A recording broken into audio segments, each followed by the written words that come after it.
নমস্কার বন্ধুরা, welcome to SD unique sports. বন্ধুরা, এই ভিডিওতে আমরা কথা বলবো একটু ইস্টবেঙ্গলকে নিয়ে। আগামীকাল যেখানে ইস্টবেঙ্গল জামশেদপুরের ঘরের মাঠে ম্যাচ খেলতে চলেছে, তার আগেই কিন্তু কোচের পছন্দের প্লেয়াররা শিবিরে ফিরল, সেই নিয়ে আপডেট দেব। সাউল ক্রিস্পোকে নিয়ে একটা গুড নিউজ বেরিয়ে আসছে, সেই নিয়ে কথা বলবো। এছাড়া আইএসএল নিয়েও আমরা কথা বলবো একটু এই ভিডিওতে। তাই ভিডিওটা শুরু থেকে শেষ পর্যন্ত দেখার অনুরোধ করলাম। আর ভিডিও ভালো লাগলে ভিডিওতে লাইক দিয়ে 500 লাইকের টার্গেট আমাদের পূর্ণ করে দিও। আর চ্যানেলে প্রথমবার এলে চ্যানেলটাকে সাবস্ক্রাইব করে পাশের বেল আইকনটাকে মনে করে অন করে রেখো। আর ফেসবুক পেজ থেকে ভিডিও দেখলে ফেসবুক পেজটাকে ফলো করে নিও, তাহলে তোমাদের প্রিয় দলের খেলার সমস্ত আপডেট তোমরা এখানে পেয়ে যাবে। তো চলো আর দেরি না করে ভিডিও শুরু করা যাক। প্রথমেই যদি আমরা আজকে আইএসএলের ম্যাচ নিয়ে কথা বলি, তো দুদিন আইএসএল বন্ধ ছিল, তো আজকে কিন্তু আবারও আইএসএল শুরু হতে চলেছে এবং গুরুত্বপূর্ণ ম্যাচ সন্ধ্যা 7:30 থেকে রয়েছে এফসি গোয়ার সঙ্গে নর্থ ইস্ট ইউনাইটেড এফসির। তো বর্তমানে পয়েন্ট টেবিলে এফসি গোয়া রয়েছে 3 নম্বর পজিশানে, নর্থ ইস্ট রয়েছে 7 নম্বর পজিশানে। তো নর্থ ইস্ট কিন্তু তাদের শেষ ম্যাচ মোহনবাগানের সঙ্গে হেরে গেছে এবং এফসি গোয়াও কিন্তু তাদের শেষ ম্যাচ মোহনবাগানের কাছে হেরে গেছে। তো দুটো দলই কিন্তু চাইবে আবারও জয়ের রাস্তায় ফিরতে, এবং যে রকমভাবে দুর্দান্ত ছন্দে ছিল এফসি গোয়া, পরপর ম্যাচ আনবিটেন ছিল, সেই আনবিটেন রানকে কিন্তু আবারও তৈরি করার চেষ্টা করবে। অপরদিকে নর্থ ইস্টও চেষ্টা করবে তারা টপ 6-এর মধ্যে ঢোকার। তো একটা হাই ভোল্টেজ ম্যাচ হবে। এবং বিশেষ করে যদি আমরা ইস্ট বেঙ্গলের দিক থেকে কথা বলি, তো ইস্ট বেঙ্গলের দিক থেকে কিন্তু যদি আজকে নর্থ ইস্ট পয়েন্ট নষ্ট করে, যদি ম্যাচ হেরে যায় তাহলেও ভালো, বা যদি ম্যাচ ড্র হয় সেক্ষেত্রেও ঠিক আছে। যদি আজকে এফসি গোয়া পয়েন্ট পায় সেক্ষেত্রে ইস্টবেঙ্গলের জন্য ভালো, আর যদি নর্থ ইস্ট পয়েন্ট পায় তাহলে কিন্তু ইস্টবেঙ্গলের জন্য অনেকটাই চাপ হয়ে যাবে। তো সেক্ষেত্রে অবশ্যই আজকে এফসি গোয়ার বোরজা হেরিরার দিকে আলাদাই নজর থাকবে, সে কীরকম ফুটবল খেলে। লাস্ট ম্যাচ সাসপেনশনের ক্ষেত্রে খেলতে পারেনি, তো আজকে আবারও কামব্যাক করবে এবং বোরজা হেরিরারা যদি ভালো ফুটবল খেলতে পারে দায়িত্ব নিয়ে, তাহলে কিন্তু আজকে গোয়া ম্যাচটা ফেভারিট হিসাবেই নামবে, যেহেতু ম্যাচ খেলবে। তারা যদি ম্যাচটা জিতে যায় তারা কিন্তু পয়েন্ট টেবিলেও উন্নতি অনেকটাই করবে। তো খুবই একটা ভালো কিন্তু আজকে আমরা ম্যাচ দেখতে চলেছি।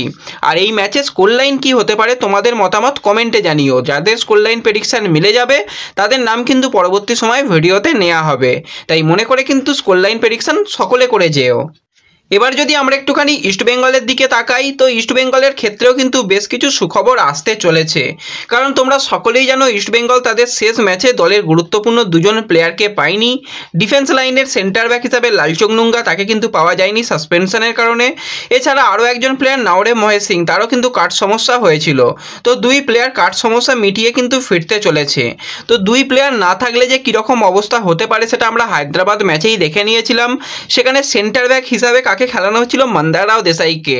তো সেক্ষেত্রে লাল ফিল্ডে সেন্টার ব্যাকের জায়গাটা অনেকটা অভাব মিটবে এবং দুটো উইংয়ে কিন্তু দুটো প্লেয়ারকে রাখা যাবে, একদিকে মহেশ, অপরদিকে নন্দকুমার। এই জুটিটাই কিন্তু সবথেকে ভালো হবে, কারণ অপোনেন্ট টিমের নাম হচ্ছে জামশেদপুর। এই জামশেদপুর কিন্তু সবসময় ডেঞ্জারাস হয়।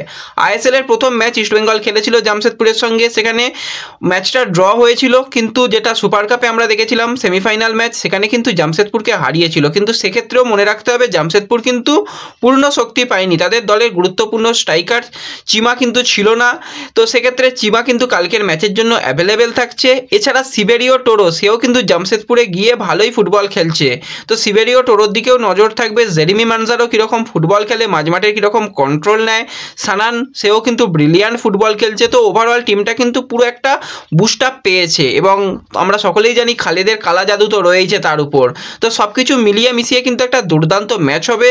তো আজকে সন্ধ্যের দিকে কিংবা রাতের দিকে পুরো ম্যাচ রিভিউ নিয়ে কথা বলবো, তাহলেই তোমরা বুঝতে পারবে কতটা কঠিন ম্যাচ হতে চলেছে। আর কালকের ম্যাচের প্রস্তুতি পর্ব শুরু করে দিয়েছে ইস্টবেঙ্গল, এবং কালকে দুপুরের দিকে প্রস্তুতি পর্ব থাকার কথা থাকলেও কিন্তু প্রচণ্ড পরিমাণে গরম জামশেদপুরে, সেই কারণে বিকেলের দিকে অনুশীলন হয়েছে, তারপর সামান্য বৃষ্টিও হয়েছে। তারপরও অনুশীলন কিন্তু কালকে খুব ভালো হয়েছে, এবং তোমাদের কালকে রাতেই জানিয়ে দিয়েছিলাম ইস্টবেঙ্গল দলের নতুন বিদেশি আলেকজান্ডার, সেও কিন্তু কালকে অনুশীলন করেছে। হিজাজি মাহিরের সঙ্গে কিন্তু একটা দুর্দান্ত জুটি দেখার জন্য আমরা অপেক্ষা করে থাকব। তো সেক্ষেত্রে খুব ভালো কিন্তু কালকে একটা আমরা ম্যাচ দেখার জন্য অপেক্ষা করে থাকবো, এবং ম্যাচ থেকে 3 পয়েন্ট লাগবেই। কারণ এবার যত লিগ শেষের দিকে যাবে তত বেশি যত পয়েন্ট ইস্টবেঙ্গল পাবে, ততই টপ 6-এর দৌড়ে ইস্টবেঙ্গল থাকবে, তা না হলে কিন্তু পিছিয়ে পড়তে হবে। তো কালকের ম্যাচ কিন্তু খুব ভালো ম্যাচ হবে। আর এরপর যদি আমরা চলে আসি একটুখানি সরাসরি ইস্টবেঙ্গলের আরও একজন গুরুত্বপূর্ণ বিদেশি সাউল ক্রিস্পোকে নিয়ে। তো যেটা তোমাদের জানিয়েছিলাম যে সে মোটামুটি 20 তারিখে কলকাতায় এসে যাবে। তো সেই রকমই আজকে যতটুকু আপডেট বেরিয়ে আসছে রীতিমতন কিন্তু কলকাতায় চলে এসেছে সাউল। তো কলকাতায় এসেছে কারণ স্পেনে গিয়েছিল, সেখানে তার রিকভারি ঠিকঠাকই রয়েছে। আজকে একটা তার এমআরআই হবে, আর এমআরআই যদি ঠিকঠাক রিপোর্ট আসে, আশা করছি ঠিকঠাক রিপোর্টই আসবে, কারণ সে স্পেনে গিয়ে যথেষ্ট রিকভারি করেছিল বলেই তাকে কোচ ফিরিয়ে নিয়ে চলে এসেছে, কারণ রিকভারি সেখানে কমপ্লিট।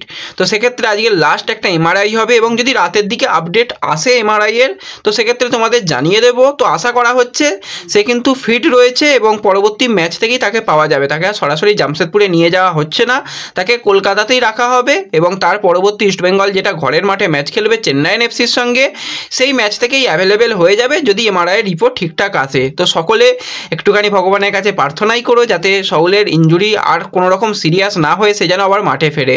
এবং সাউল মাঝ মাঠে ফেরা মানে বক্স টু বক্স মিডফিল্ডারে কতটা গুরুত্ব সেটা আমরা দেখে নিয়েছি। সে থাকার না থাকার মধ্যে আকাশ পাতাল পার্থক্য হয়ে গেছে ইস্টবেঙ্গলের জন্য। তো আমরা সকলেই চাই আবারও এই দুর্দান্ত বিদেশি প্লেয়ার তাড়াতাড়ি ফিরে আসুক। আর তোমরা কারা কারা এই সাউলকে মিস করছো কমেন্টে জানিও। তো এই ভিডিওতে এইটুকুই ছোট্ট আপডেট তোমাদের সঙ্গে শেয়ার করার ছিল। ভিডিও ভালো লাগলে ভিডিওতে লাইক করে দিও, চ্যানেলে প্রথমবার এলে চ্যানেলটাকে সাবস্ক্রাইব করে দিও, ফেসবুক পেজ থেকে ভিডিও দেখলে ফেসবুক পেজটা একটু ফলো করে নিও, এবং ভিডিও একটু সকলের সঙ্গে শেয়ার করে দিও।